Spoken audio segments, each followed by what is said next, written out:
ಈಗ ನೀವು ನೋಡ್ತಾ ಇದ್ದೀರಿ ದೃಶ್ಯಗಳನ್ನು. ಇದು ರಾಷ್ಟ್ರಪತಿ ಭವನದ ದೃಶ್ಯಗಳಿವು.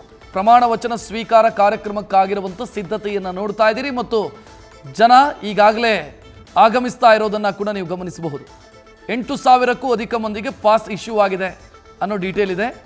ಸೊ 8,000 ಜನ ಈ ಕಾರ್ಯಕ್ರಮಕ್ಕೆ ಸಾಕ್ಷಿ ಆಗ್ತಾ ಇದ್ದಾರೆ. 7 ಗಂಟೆ 15 ನಿಮಿಷಕ್ಕೆ ಕಾರ್ಯಕ್ರಮ ನಡೆಯೋದಕ್ಕಿದೆ. ಪ್ರಮಾಣ ವಚನ ಸ್ವೀಕಾರ ಸಮಾರಂಭಕ್ಕಾಗಿರುವಂಥ ಸಿದ್ಧತೆಯ ದೃಶ್ಯಗಳನ್ನು ನೋಡ್ತಾ ಇರೋದು ರಾಷ್ಟ್ರಪತಿ ಭವನದ ದೃಶ್ಯಗಳಿವು.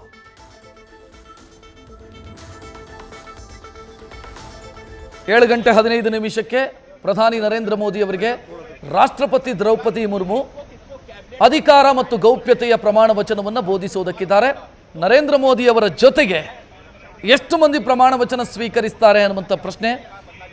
ಈಗ ಒಂದು ಮಾಹಿತಿ ಪ್ರಕಾರ 53 + 12 53 ಮಂದಿ ಬಿಜೆಪಿಯ ಸದಸ್ಯರು, 12 ಮಂದಿ ಬಿಜೆಪಿಯ ಮಿತ್ರ ಪಕ್ಷದ ಸದಸ್ಯರು, ಒಟ್ಟು 65 ಮಂದಿ ಪ್ಲಸ್ 1 ನರೇಂದ್ರ ಮೋದಿ 66.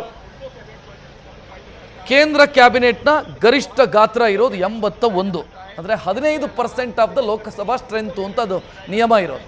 543ರ 15% ಅಂತಂದರೆ 81 ಆಗುತ್ತೆ. 81 ಜನರನ್ನು ಕ್ಯಾಬಿನೆಟ್ಗೆ ತೆಗೆದುಕೊಳ್ಳಬಹುದು. ಆದರೆ 65 ಮಂದಿಯನ್ನು ನರೇಂದ್ರ ಮೋದಿಯವರು ತಮ್ಮ ಟೀಮಿಗೆ ತೆಗೆದುಕೊಂಡಿದ್ದಾರೆ. ನ್ಯೂಸ್ ಫಸ್ಟ್ ನಿರ್ಭೀತಿಯಿಂದ ನಿಮ್ಮ ಪರವಾಗಿ.